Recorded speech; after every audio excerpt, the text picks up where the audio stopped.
You're listening to the Amazing Facts Daily Devotional. Today's topic, Ellen White, a Modern Prophet, Part 1. The rocks soared through the air, heading straight for a small trio of children running across the open expanse. There was a sickening sound, and one of the children crumpled to the ground.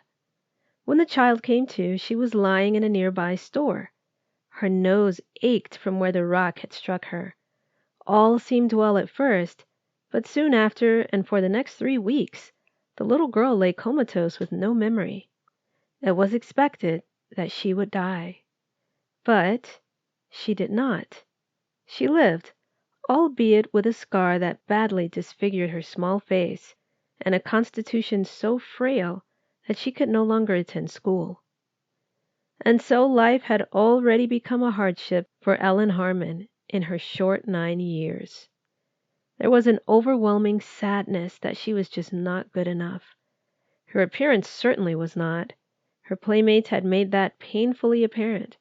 Her education was meager at best. She was worthless.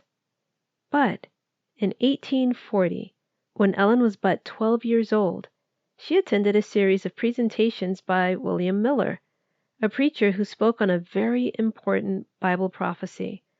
At the crux of his studies was Daniel chapter 8 and verse 14, the verse which he believed affirmed the exact year of Christ's second coming in 1843, and Ellen believed it too. After Miller's meetings, she devoted herself to preparing for this day, attending more meetings, spending hours in prayer. But she could not shake the sense of her own unworthiness. How could she prepare for heaven? She had nothing to offer. Then, at one of those meetings, she heard the words that changed everything. There was nothing that she could bring to the Lord. She would never be good enough. But that was the very reason she was to go to Him, with her sins and weaknesses, faithfully dependent upon His great mercy and His patient forgiveness to create her anew. That same year, Ellen Harmon was baptized. As she came up out of the water, she realized she had been given a new life and a new purpose in God.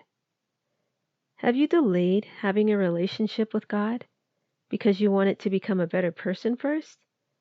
Come as you are, friend.